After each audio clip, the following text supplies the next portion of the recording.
Hoy vamos a hablar de un tema que nos parece central para Bolivia, porque lamentablemente somos un país que ha definido su economía a partir del tema hidrocarburífero fundamentalmente y desde hace mucho tiempo atrás. Hace no más de 10 días, el pasado 16 de julio, el presidente Luis Arce ha anunciado, ha habido un importante descubrimiento hidrocarburífero, ha manifestado además que sería una nueva era hidrocarburífera para el país, ha sido de los eventos más importantes en el tema desde el año 2005, entonces ha hablado de muchas expectativas, ha hablado de 1.7 TCFs de capacidad que se tiene allá en Mayaya. Está con nosotros Fernando Rodríguez, Fernando Látigo Rodríguez, a quien le vamos a dar la bienvenida para poder conversar de este tema y ver si realmente las esperanzas hidrocarburíferas y el tema de tener recursos económicos a partir de esta actividad genera esperanzas y verdaderas expectativas. ¿Cómo debemos esperar los bolivianos y bolivianas este tema y este descubrimiento y además el anuncio del presidente?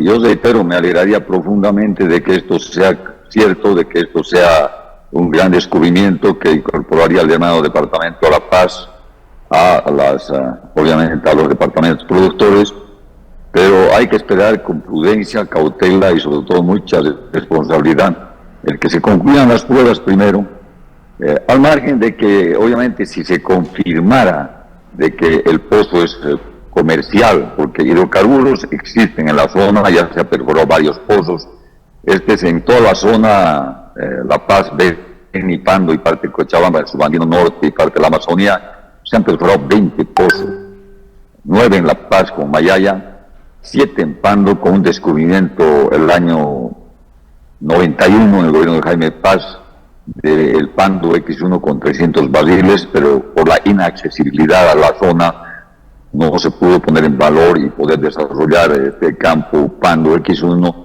con el pozo descubridor. Tengo todos los datos de la producción inclusive de ese pozo. Y jamás se puede tampoco adelantar criterios respecto a reservas cuando se tiene del fin solamente un pozo. Vamos a asumir que ese pozo concluye sus pruebas de formación de largo aliento, confirma estabilidad en presiones, confirma estabilidad en producción y obviamente a partir de ello se evaluará los volúmenes y ver si es comercial construir un ducto de $200 millones, si es comercial hacer una planta separadora de gas para poner en valor también los líquidos asociados al gas y obviamente habrá que ver si tuviéramos ese pozo ya como digo no nos atreveríamos ni siquiera a adelantar reservas porque las únicas reservas que podíamos probar y decir que sí existen son las que están aledañas a 2 kilómetros de distancia del pozo máximo, que es la distancia entre pozos en estos megacampos que se anuncian entre pozo y pozo. Habría que hacer los pozos de desarrollo todavía exploratorios, unos 3 o 4 para delimitar el área, para delimitar el tamaño de la estructura, la dimensión norte, sureste, oeste, los espesores de las diferentes formaciones que se han probado y que son obviamente susceptibles de producción y habría que obviamente con esos 3 o 4 pozos recién poder adelantar algún criterio de reservas probadas, probables y posibles. Lo que se ha anunciado ahora son solamente reservas posibles. No tenemos la certeza, porque las probadas P1 son reservas que están certificadas y que están garantizadas que se va a poder extraerla en el marco comercial de rédito económico para nuestro país. Esas son las probadas.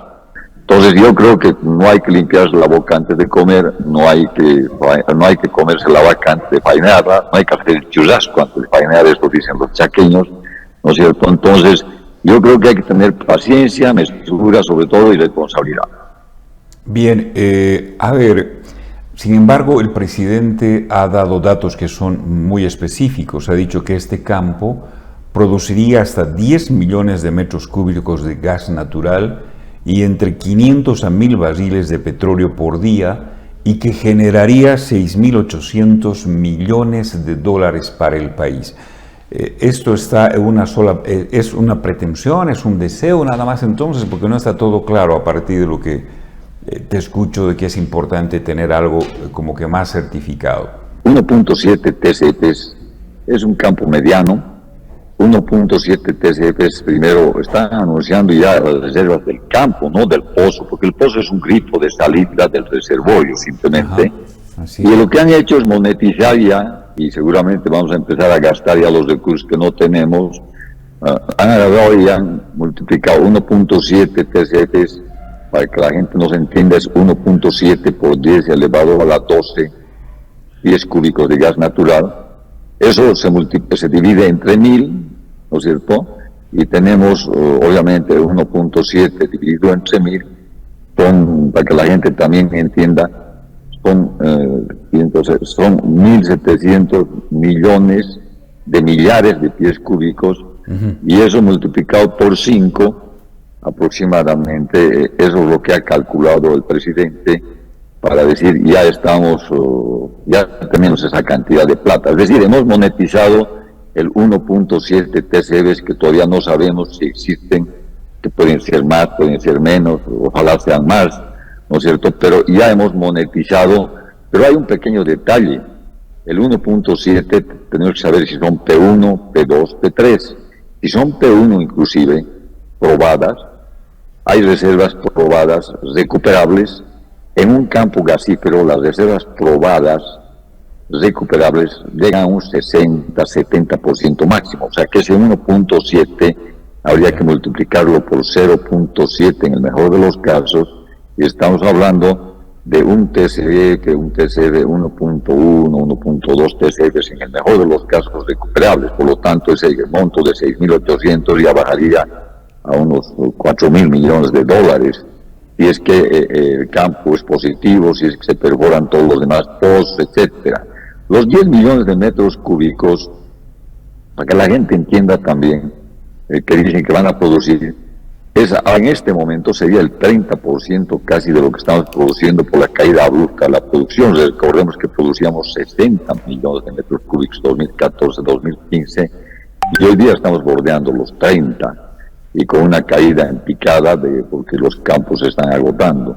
Entonces, al anunciar 10 millones de metros cúbicos, se están mezclando las cosas.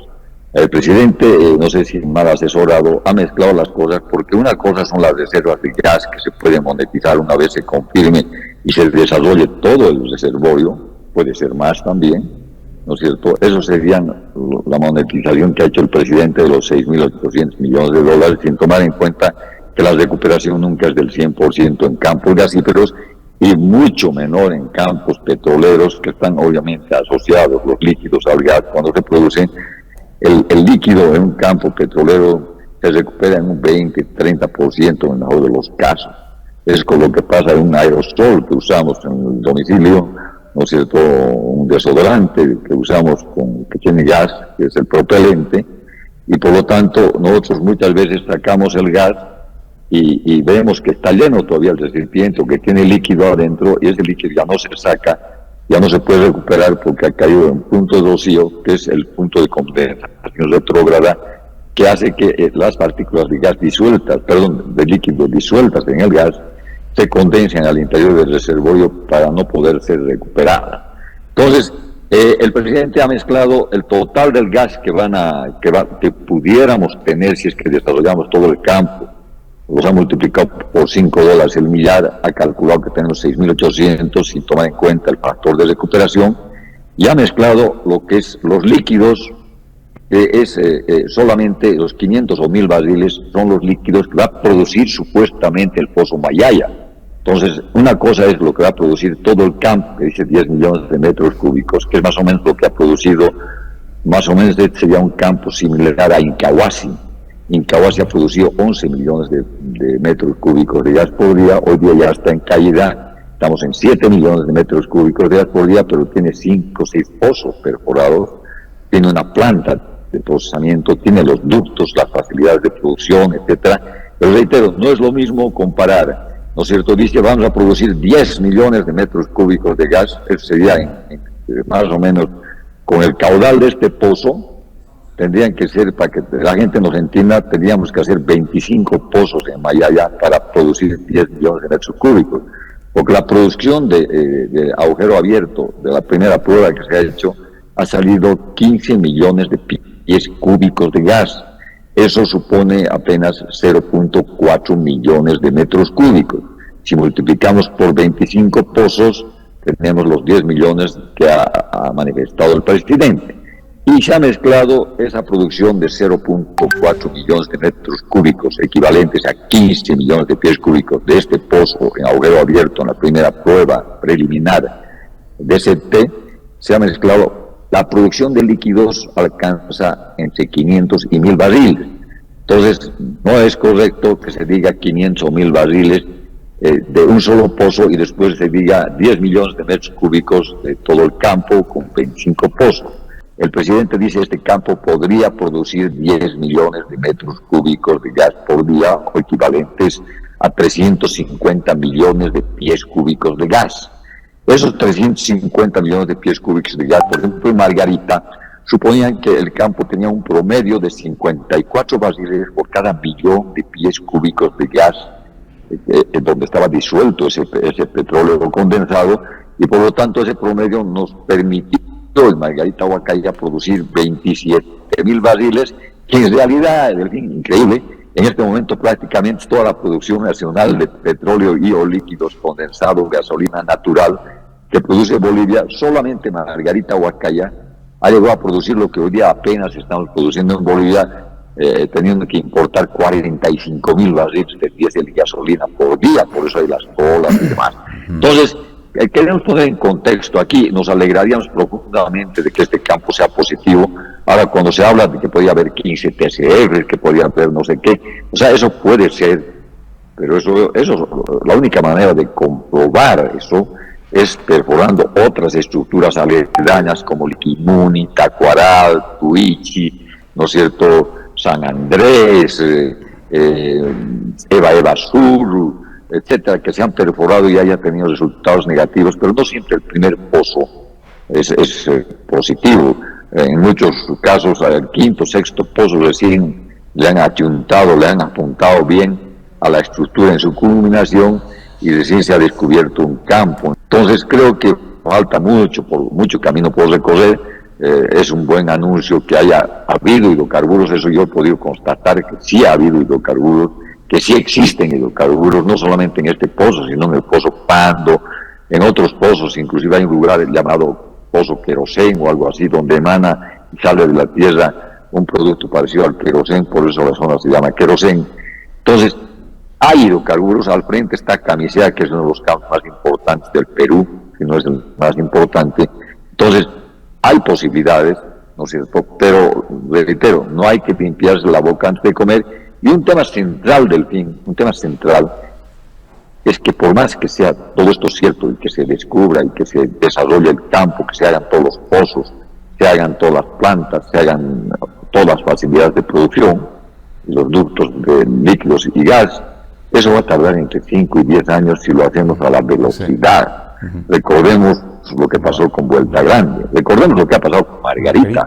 Con una espalda financiera enorme de Repsol, con una billetera gruesísima de Repsol, una empresa transnacional que ha invertido más de $1.500 millones en el campo, y sucede que han descubierto 98, y con tanta plata, con tanta tecnología, con tanto mercado ávido del gas boliviano, recién en el 2004 hemos empezado a producir incipientemente un primer módulo de 6 millones de metros cúbicos, que recién en el 2011 se ha completado 6. Llegamos al 2014 con 18 millones de metros cúbicos, ¿no es cierto?, prácticamente casi después de 15 años, en una zona tradicional donde hay ductos de exportación y donde había plata, donde había dólares, donde había mercados asegurados para nuestro gas. Entonces no hay que crear falsas expectativas. Yo estoy de acuerdo en que hay que transmitir optimismo, hay que transmitir con buena fe todos estos datos que generen optimismo en un momento de crisis económica, etcétera, pero hay que tener absoluto cuidado, responsabilidad y respeto por la gente también. Hay gente entendida, mucho más entendida que yo, por supuesto. Delfín, este es un tema, reitero, de largo aliento, de alto riesgo, de alta inversión, de alta complejidad, que no se lo puede mezclar con la política y con elecciones o con pugnas internas, etcétera.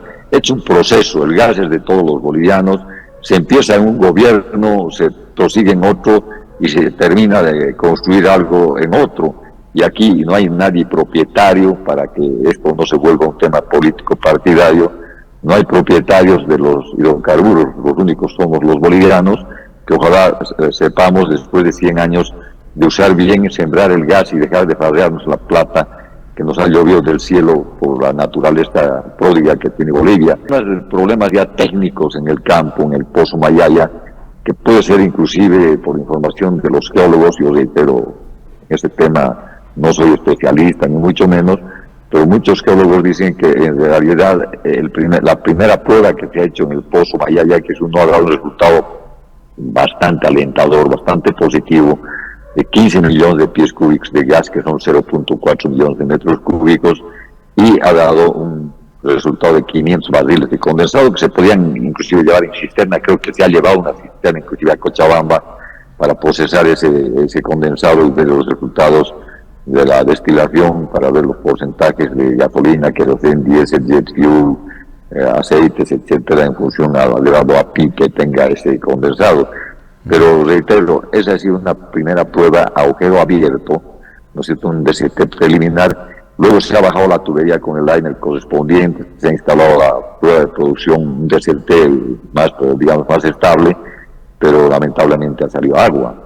Pareciera que la prueba que se ha hecho de más de 170 metros o algo así de la formación Tomachi hubiera tenido una mala operación en cuanto, digamos, al cementado entre el anular y la tubería, y hubieran obviamente taponado el pozo, que no ha permitido la evacuación de esos recursos hidrocarburíferos que han sido, ¿no es cierto?, probados a agujero abierto con un volumen bastante importante, que reitero abriga la esperanza de que ya existe hidrocarburos en la zona y que se puede desarrollar pozos, evaluando siempre el tema económico-financiero y fundamentalmente evaluando la distancia y el tiempo para poner en valor estos recursos.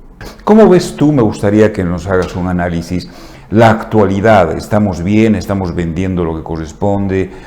Porque es bueno ver que parte de la crisis económica es este déficit fiscal, pero además el déficit fiscal pasa por la cantidad que el gobierno, el Estado puede recuperar, ¿no es cierto?, para las arcas, no solamente vía impositiva, sino fundamentalmente, en el caso de nuestro país, a partir de la venta de hidrocarburos, que tenemos una gran dependencia.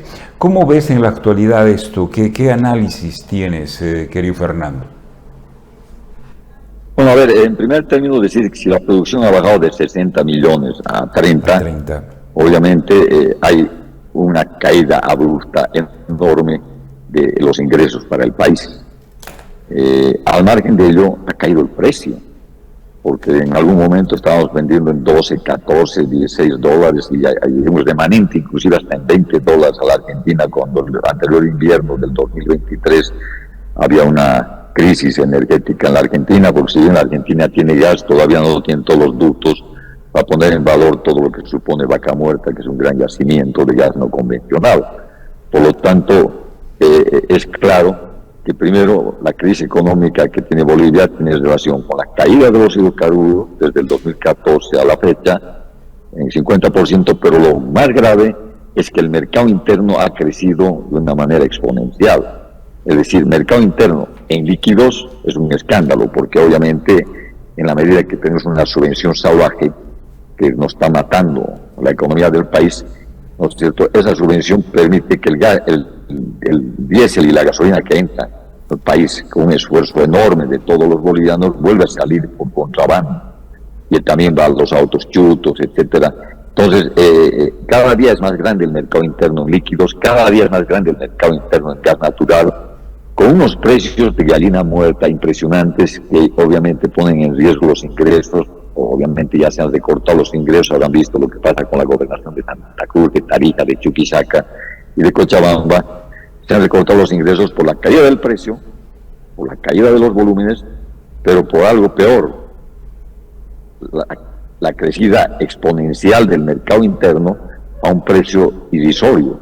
Es decir, la planta de amoníaco urea en Cochabamba consume un gas de Tarija, de Chuquisaca o de Santa Cruz, porque no hay gas en el Tapaya, consume a 96 centavos de dólar por un decreto que hizo Evo Morales. 96 centavos de dólar, que no paga el precio de transporte y no paga el precio de producción mínimo, ¿no es cierto? Entonces, ¿qué recursos pueden haber para el país? ¿Qué recursos pueden haber para las regiones, gobernaciones, universidades y municipios con un gas de mercado interno de 96 centavos de dólar y con un crecimiento exponencial del consumo? Lo mismo pasa con el consumo eléctrico. O sea, el gran consumidor de gas en el mercado nacional interno es la generación térmica, con máquinas que se han comprado hasta 3.000 megas de potencia instalada en el país. Hoy día producimos 1.000, tenemos 2.000 ociosas. Es como tener el Mercedes-Benz o el Rolls-Royce en el garaje nuevito, guardado, porque no hay gasolina. En este caso tenemos las máquinas que hemos comprado de una manera irresponsable para tenerlas guardadas porque no hay gas. Y aunque quisiéramos y aunque tuviéramos la posibilidad de producir, no hay gas. Y el gas se quema a $1.20. Entonces, cada día que ponemos una máquina de estas, ¿no es cierto?, a funcionar, estamos quemando nuestro gas a $1.20 en vez de exportarlo a 5, 7, 9 o $10, dependiendo del mercado externo, ¿no es cierto?, mucho mayor. Y eso hemos dicho que debería ser un incentivo para hacer las hidroeléctricas. Felizmente también hay que contar buenas noticias. No todo es malo, no todo está deshecho o al precipicio, ¿no es cierto? Por ejemplo, este año entiendo que ojalá con retrasos, etcétera, va a entrar Ibirizú. Ibirizú es una planta hidroeléctrica en Cochabamba que viene en Cascada, Corán y Santa Isabel, San José, y ahora viene Ibirizú, que ya está concluyéndose, esperemos que funcione. Esos son 296 megas. Estamos liberando 60 millones de pies cúbicos de gas por día, que vamos a dejar de quemar a precio de gallina muerta para poder cumplir en algo con el Brasil, porque con la Argentina prácticamente ya es cero, ¿no es cierto? Y con el Brasil también ha bajado la venta. Al Brasil vendíamos 32 millones, hoy día estamos vendiendo entre 14 y 16 apenas, con una tendencia a la baja por la caída de la producción, que cada día es más dramática. Por lo tanto, el que entre Ibirizú este año, a principios del 8, y el 2026 en Semiguillas de La Paz con 196, estamos hablando de 100 millones de pies cúbicos de gas de ahorro. Estamos hablando de, en metros cúbicos, para que la gente nos entienda, estamos hablando de 3 millones y medio de metros cúbicos de gas por día liberados, que pueden ser exportados al Brasil a 7, 8, 10 dólares, versus 96 centavos en la planta de urea, o 1.20 en la generación eléctrica, o 2.54 en la planta francesa. Entonces, como verán, tenemos que empezar a cuidar nuestro gas, lo poco que tenemos, porque si de aquí a un tiempo se estima entre 4 y 5 años lo que tenemos nos alcanza, vamos a tener que importar el gas de vaca muerta, que ya va a estar pasando por Bolivia en los próximos meses seguramente, porque también sería ridículo mantener un tubo ocioso, aparte del Rolls Royce, de las máquinas generadoras que están guardadas, tener guardados, ¿no es cierto?, los tubos sin uso, con capacidad ociosa, cuando podemos cobrar un peaje. Y ahí, por ejemplo, hago un paréntesis del fin, sería bueno empezar a pensar en IDH del peaje, en IDH del peaje que vamos a cobrar, y en regalías del peaje que vamos a cobrar a los argentinos para trasladar el gas de vaca muerta hasta el Brasil. Entonces, sería bueno, porque también hay que hacer en este paréntesis un análisis del fin, de que hemos ideatizado la economía de todas las regiones, municipios, universidades, de gobierno, fondo indígena, todo. Y yo digo, en vez de ideatizado la economía, nos hemos idiotizado con el gas.